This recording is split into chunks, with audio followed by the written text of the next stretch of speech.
Media reporting on women in politics. Just as the media's role in forming public opinion about gender-based violence is critical, so too is its responsibility in shaping attitudes about women's leadership, both its desirability and its existence, by producing and reproducing stereotypes and gendered expectations about women's place and roles in society.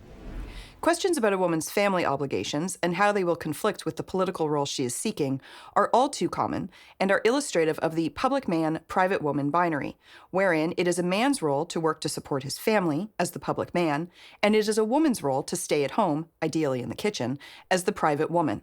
This public man, private woman binary dictates how gender is regulated and performed. Questions, comments, and critiques about a woman's marital or relationship status, family status, appearance, dress, tone and octave of her voice, and her ability to keep a smile on her face for all of eternity are commonplace for women in politics, and they are not things that are focused on to any great degree for men in politics. In fact, when they are, men are given a pass or commended about the very same things for which women are criticized or chastised. As with other issues discussed in this training program, several academics point out that what the public learns about politicians and politics is produced, shaped, and informed by the mainstream media. Even when media coverage is not outright sexist, it continues to reflect gendered framing where women are seen as women first and who happen to be involved in politics. Media coverage is framed as gender neutral when in fact those frames are historically masculine. This makes sense given our long history of relying on what British feminist, author, journalist, and activist Carolyn Criado Perez discusses in her book Invisible Women as the default male. The default male is the phenomenon in which male is considered the norm and female is considered the other. Given that the news is dominated by men, particularly in reporting on politics, the masculine character of the news is reinforced. Following from the public man, private woman binary, politics has historically been constructed as the domain of men, both in who is a politician and who covers politics. Masculinity sets the standard for political leadership, and when women enter politics, they are scrutinized both for not acting enough like and also acting too much like men. For example, with something as common as speaking, powerful speech is associated with masculinity. When men speak, their speech is ranked as more knowledgeable, convincing, and trustworthy than when women speak, even when the content of the speech is identical. Political women are censured for speaking too softly, too diplomatically, too much, too pointedly, too passionately, or in a manner critical of patriarchy or other hegemonic power structures. Politics, whether it's right or left, it's often done in the same way. It's been a man's game. And I get into politics and watched the Prime Minister of New Zealand work on coalition building and had a different way of doing things. And I came up against some issues with people from my own sphere and my own side of the political spectrum because I didn't want to do politics the way they thought I should do. Where I feel like you can pull people over to your side, we can sometimes work together on an issue. They wanted me to go after this man that they didn't like, for example, and thought I would be a weapon for them against this man or that man. And so I don't want to play that game. The media relies on culturally accessible gender stereotypes that derive in part from deeply rooted gender schemas. The most fundamental of these stereotypes go, again, back to the public man, private woman binary, which does not imagine women as politicians and results in the explicit gender identification of women politicians as women first and not simply politicians. While women are regularly accused of playing the gender card for discussing their personal experiences in politics, the media deals that very card themselves every time a politician is labeled as the female candidate or the woman leader, or anything that modifies her title and position by first announcing her gender. This stereotyping of women politicians and those who do not fit the norm of being male, heterosexual, and white is summed up in the book Women, Power, and Political Representation. The media trivialize women's political presence by using women's aesthetics as a discursive strategy to convey their dissonance from what a leader looks like. By emphasizing and scrutinizing women politicians' looks and wardrobe, the media divert the focus from the substance of what women leaders offer. Women candidates receive more coverage about their sex, and minority candidates receive more coverage about their race than do white men running for political office. There was a weird cultural thing that, comes out of like the 40s and 50s, probably earlier, where all a man has to do if he's running for office is give the appearance of being a family person, right? That matters. Picture of wife and kids, white picket fence, whatever. But nobody ever would say to, a man running for council or for mayor or for prime minister, how are you balancing work and family life? How do you raise your kid? I mean, these are just not questions that anybody cares about. One of the famous examples is the late John F. Kennedy, President Kennedy. Everybody in the American press corps who covered President Kennedy knew he was a terrible womanizer.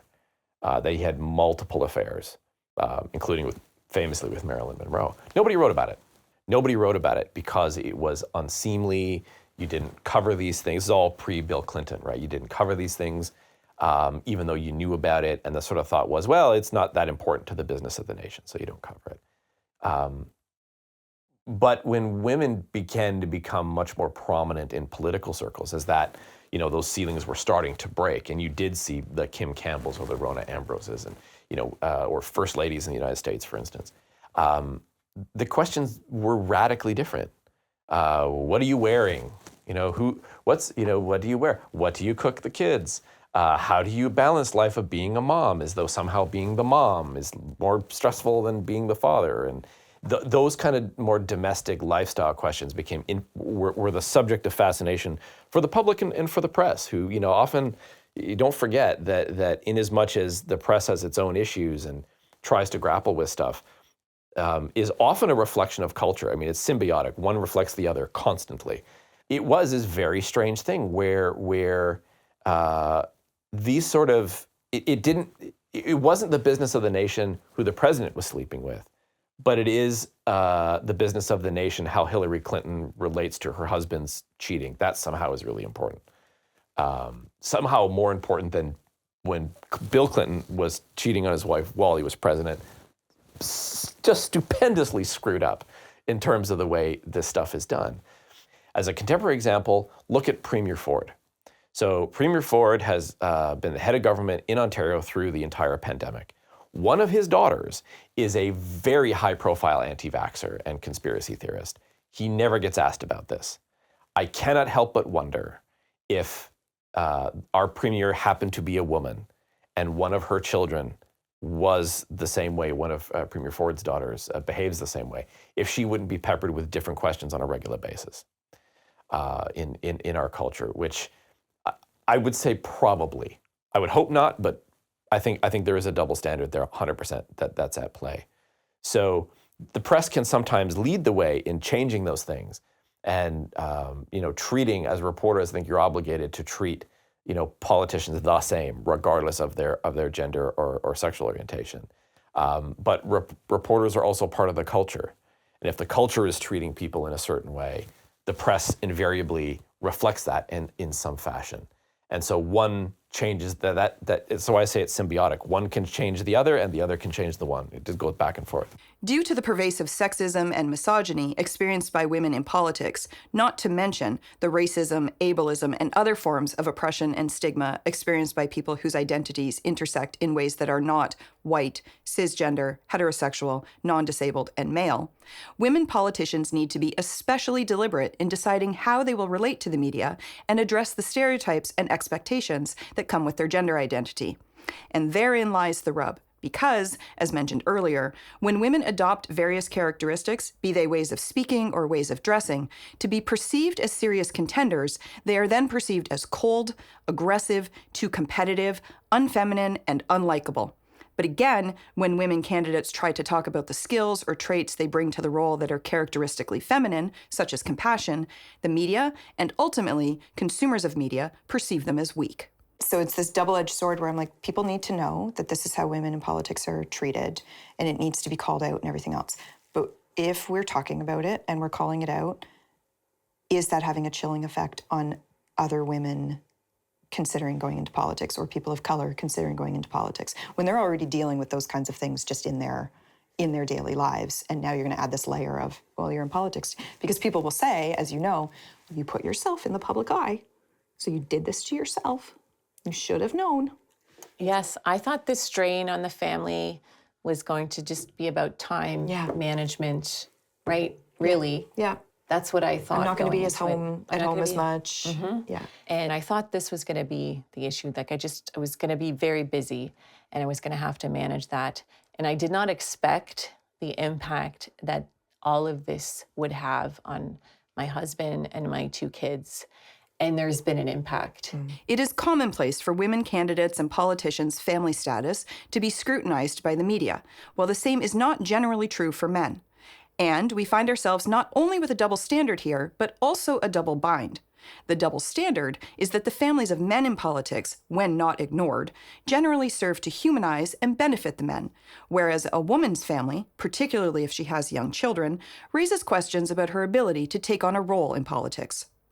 The double bind is that women are simultaneously perceived as not fit or capable for politics because they have children, and are perceived as incapable of understanding a variety of political issues if they do not have a partner and children.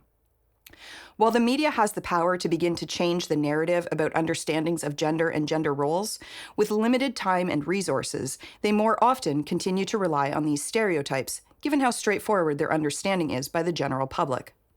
The simplest way to get past this is to consider if what is being written about a woman would be written about a man, and, maybe most strikingly, if a position would be modified in writing or broadcast with man or male the same way media is inclined to do with woman or female.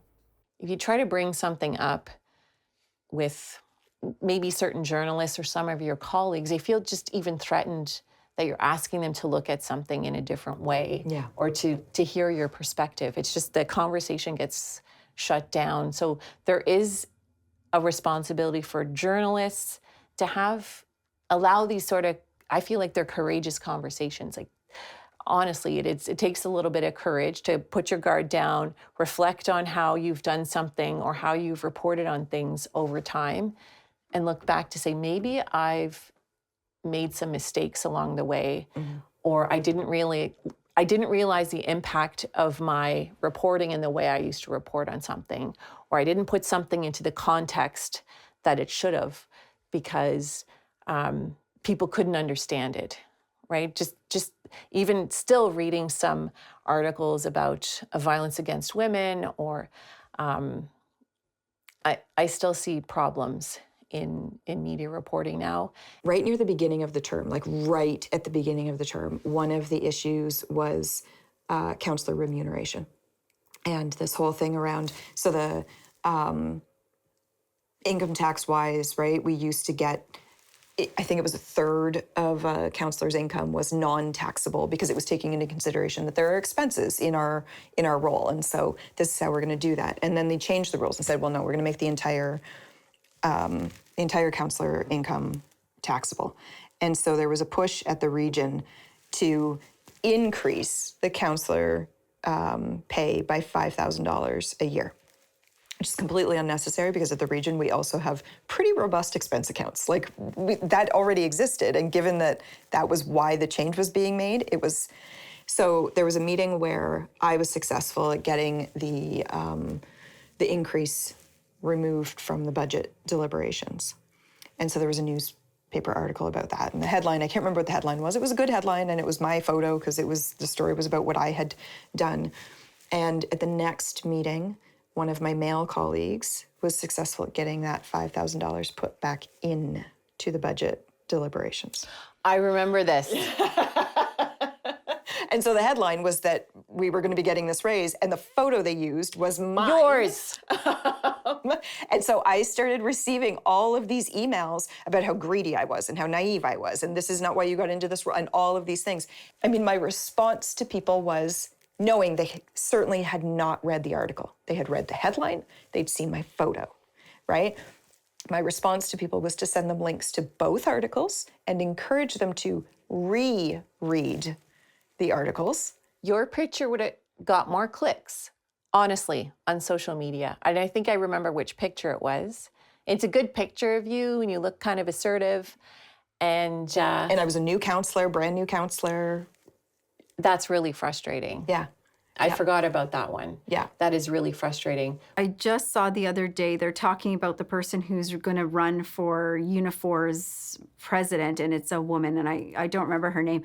And the photo of her is this picture of her where she's like this and she's yelling or she's emoting something. And I thought, if it was a man, wouldn't we just use their professional photo with their nice headshot? But instead, that's the photo we use of her because it's angry woman speaking passionately, and that's all we have in our ideas of women when they are passionate or they're, they have a cause that they're working towards. I just sometimes want reporters to ask why we don't have parity, gender parity at the region, and to even report on the statistics of, okay, this is the makeup of Niagara Regional Council. This is what it's been over time. Or we've only had one Black person in the history of St. Catharines get elected to City Council.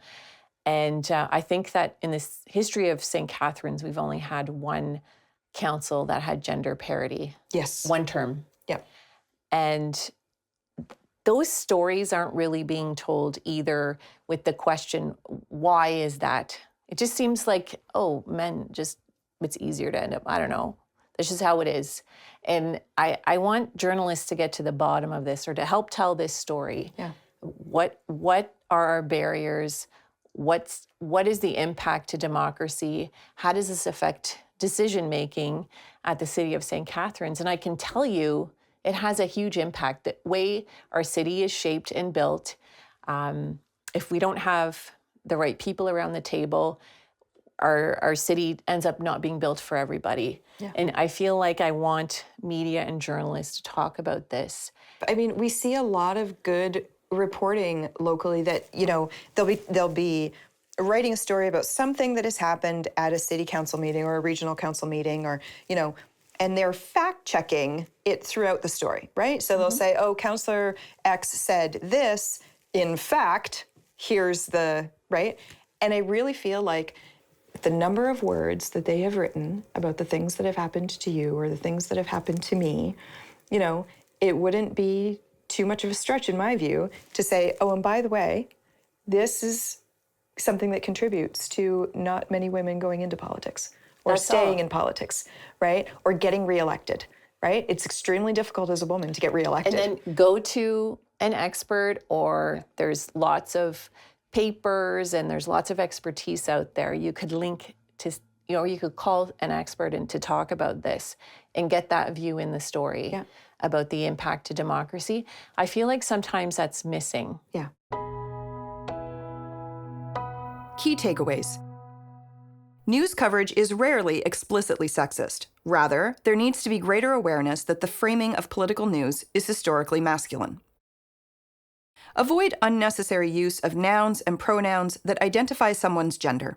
This helps normalize the presence of people of all genders in politics.